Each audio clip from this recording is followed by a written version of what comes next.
Selanjutnya ada data penyusian per 31 Desember 2023. Kita menggunakan bukti memorial. Pasti kalian penasaran kenapa penyesuaian masuk ke dalam bukti memorial. Alasannya karena bukti ini mencakup transaksi yang tidak tercatat dalam jurnal khusus, seperti jurnal penjualan, pembelian, atau kas, dan diperlukan untuk mencatat transaksi yang terjadi di akhir periode, seperti penyesuaian untuk biaya atau pendapatan yang belum dibayarkan atau diterima. Tadi kan udah ada bukti memorial pertama, jadi di sini kita buat bukti memorial kedua. Berdasarkan stok opname, saldo persediaan per 31 Desember 2023 adalah sebagai berikut. Persediaan barang dagang sama dengan kartu persediaan, berarti ini kita tidak perlu disesuaikan lagi, soalnya kita memakai kartu persediaan. Ada persediaan supplies. Persediaan supplies ini, setelah kita melakukan stop opname, yang tinggal itu hanya 1 juta. Ini kan persediaan kita 2.650.000. Setelah kita melakukan stop opname atau penyesuaian, sisanya tinggal 1 juta. Berarti perlengkapan awalnya yang 2.160.000 ini dikurang dengan 1 juta. Nah, dapat hasilnya di sini 1.650.000. Yang ketiga, dari rekening koran per 31 Desember 2023 yang diterima oleh perusahaan, bank telah menagih piutang toko sempurna 2 juta dan bank membebani biaya penagihan sebesar 30.000. Berarti kas kita bertambah sebesar 2 juta dan akun resevabelnya berkurang sebesar 2 juta. Karena kita dibantu oleh bank untuk menagih piutang, bank membebani biaya penagihan. Bank membebani biaya penagihan, berarti ini beban inkasso kita nih bertambah di debit, kas berkurang di kredit. Bank memberi jasa giro sebesar 1.500.000 dan biaya administrasi 200.000. Jasa giro ini sama dengan kayak pendapatan bagi kita. Berarti kas kita bertambah sebesar 1.500.000 di debit dan pendapatan jasa giro kita bertambah 1.500.000 di kredit. Nah, ini. Lalu, beban administrasi, berarti beban administrasi kita bertambah di debit dan kas kita berkurang di kredit. Bank service charge. Ini istilah akuntansinya ya. Lanjut, cek yang diterima PD Diamonsos pada tanggal 29 Desember 2023 dari toko Beni Rp6.003.000 ternyata tidak ada dananya. Berarti ini cek kosong. Di perusahaan kita catat bahwa toko Beni ini telah melunasi utangnya sebesar Rp6.003.000. Sedangkan setelah dicek oleh bank, cek yang diterima oleh PD Diamonsos ini ternyata cek kosong. Berarti piutangnya bertambah lagi ke kita sebesar Rp6.003.000 dan kasnya berkurang sebesar Rp6.003.000. Kita lihat. Nah, ini jurnalnya ya.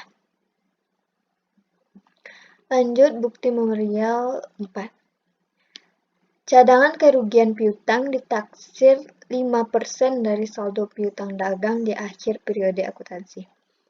Nah, ini mudah banget ya teman-teman.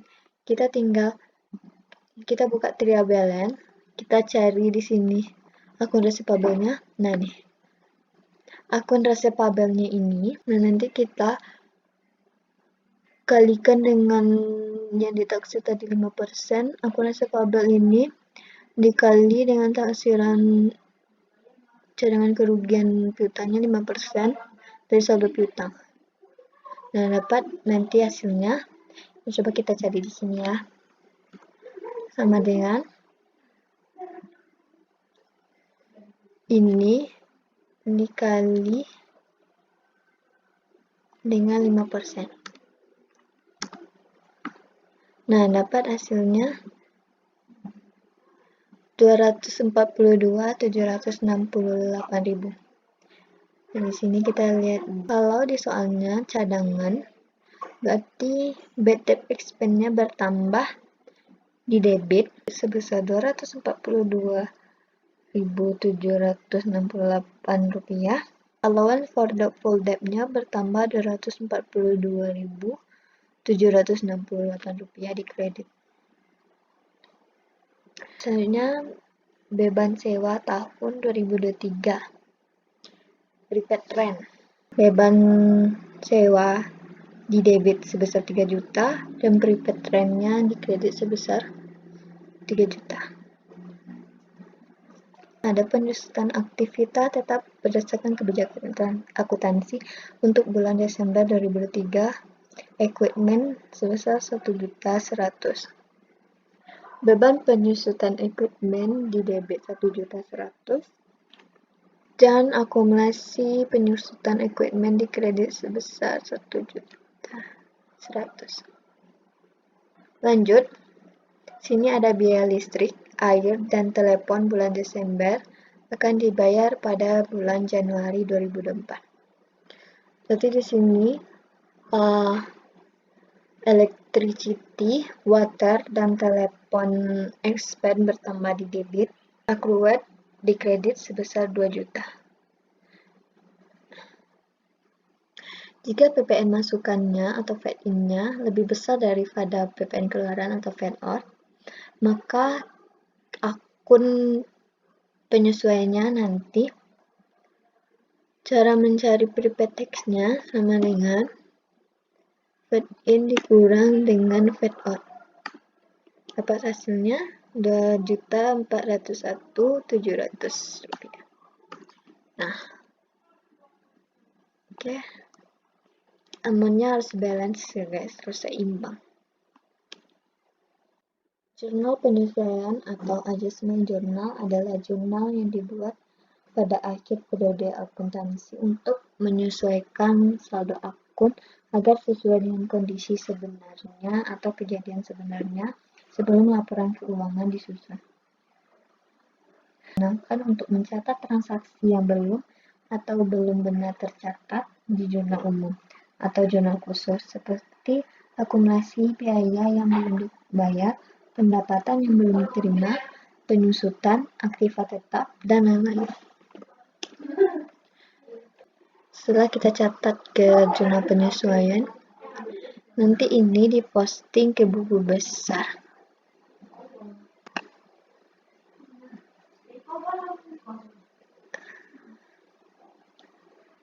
Nah, kita posting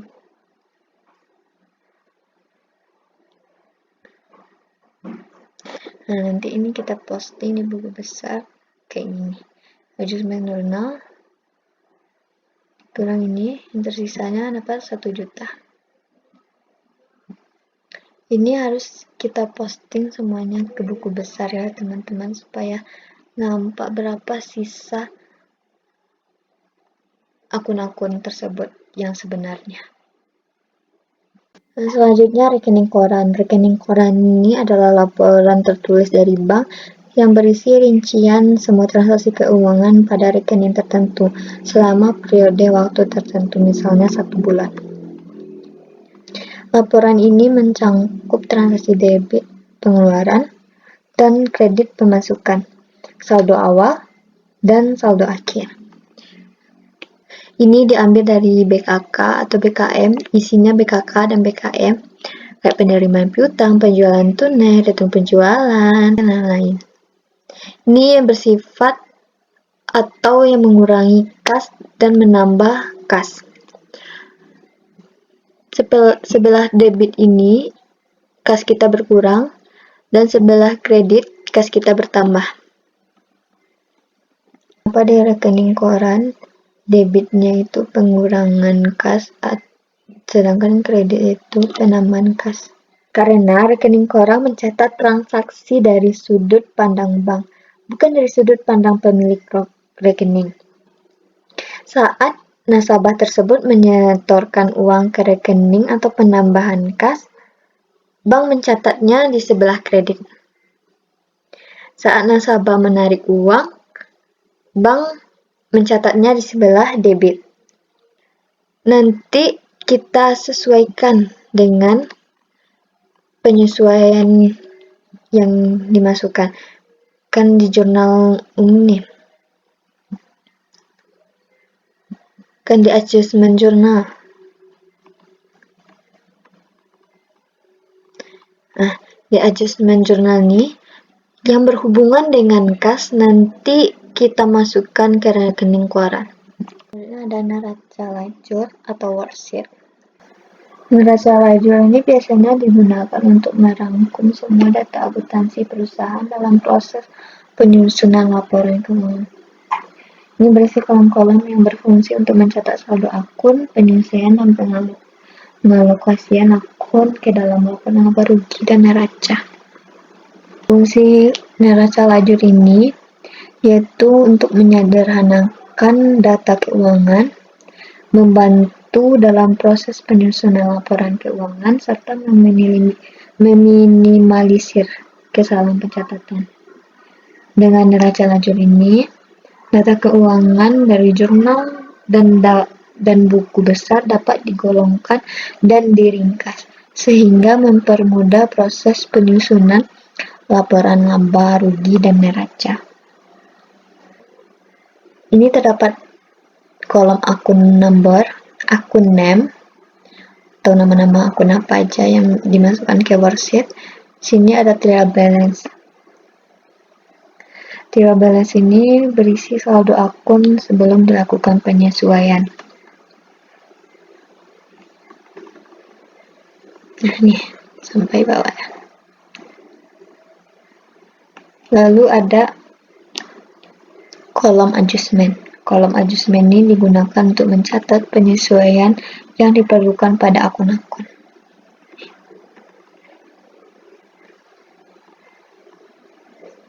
Lalu di sini ada kolom after adjustment, yaitu kolom neraca saldo setelah penyesuaian. Kolom ini berisi saldo akun setelah dilakukan penyesuaian. Sini ada kolom income statement. Ini digunakan untuk memproses akun pendapatan dan beban serta menentukan laba atau rugi. Menentukan laba atau rugi. Nah, ini kayak gini. Sebelah kredit lebih besar daripada debit, berarti kita tuh laba. Soalnya pendapatan kita lebih banyak daripada beban-beban yang ada di perusahaan kita. Ini profit. Ya salah ya teman-teman, kita tukar.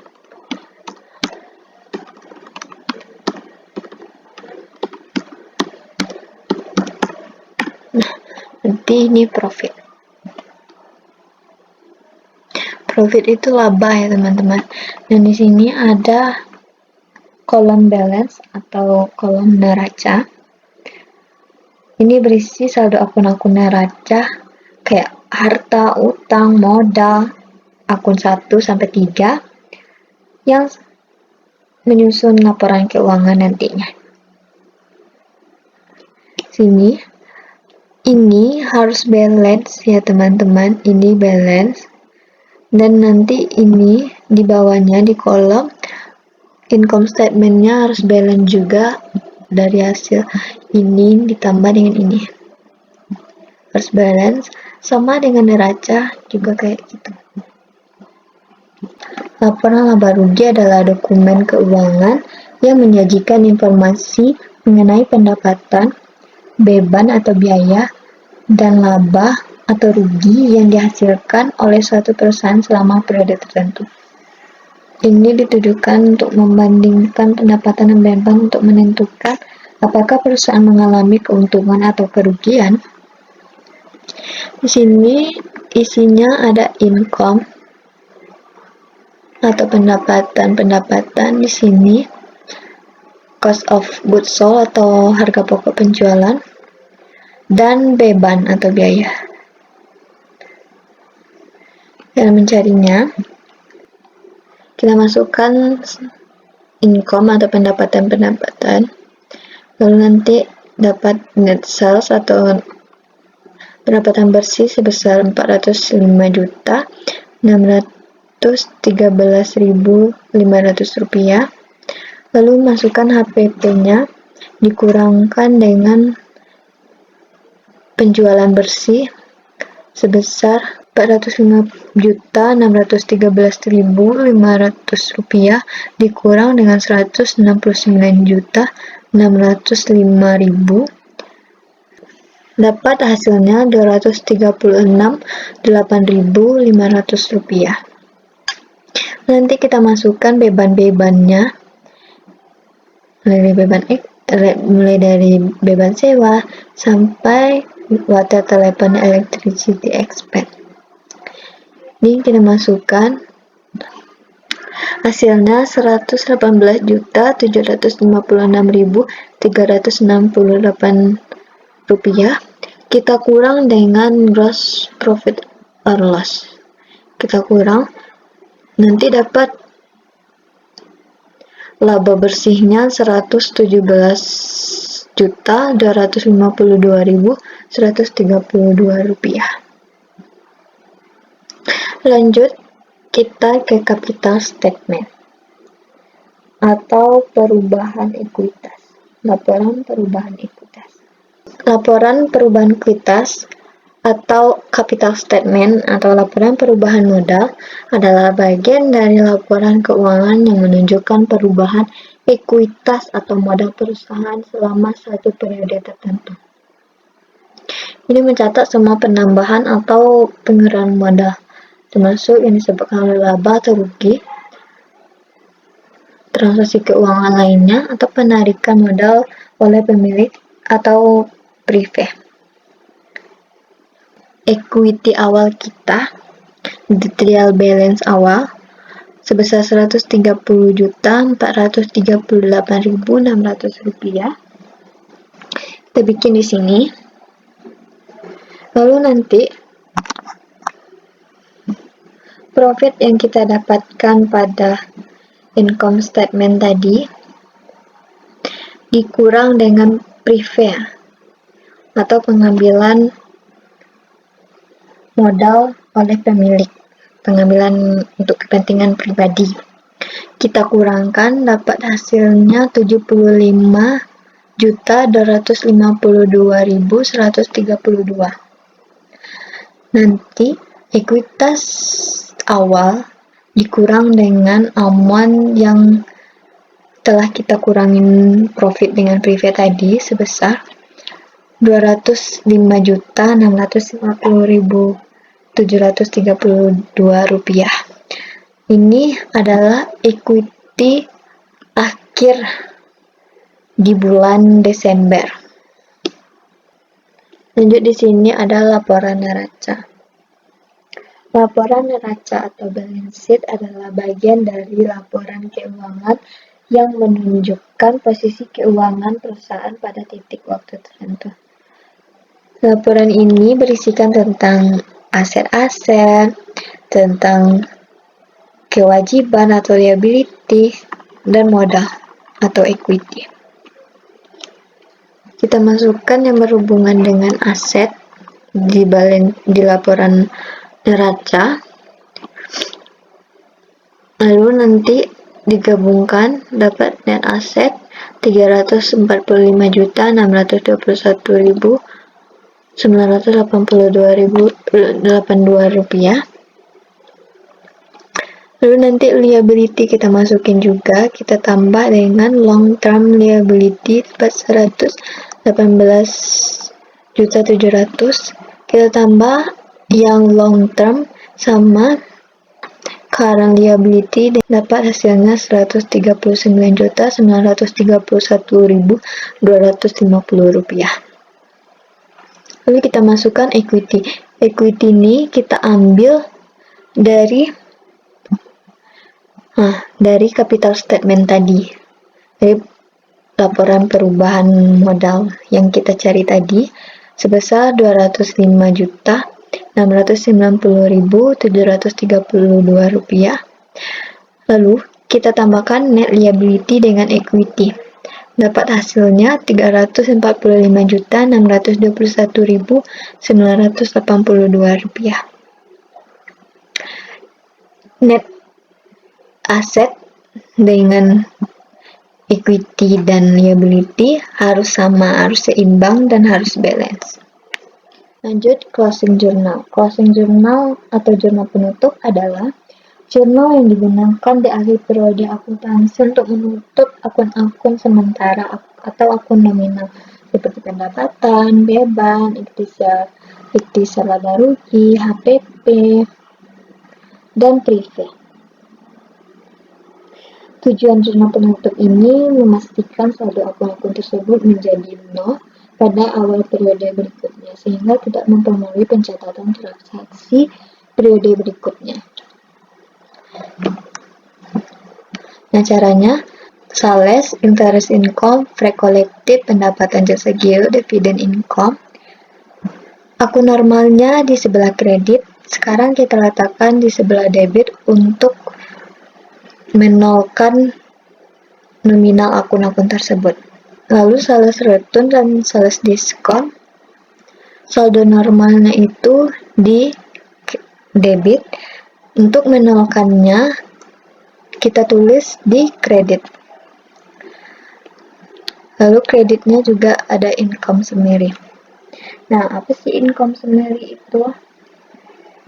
Income summary itu adalah istilah dalam akuntansi yang merujuk pada akun sementara yang digunakan untuk meringkas semua pendapatan dan biaya dalam periode akuntansi.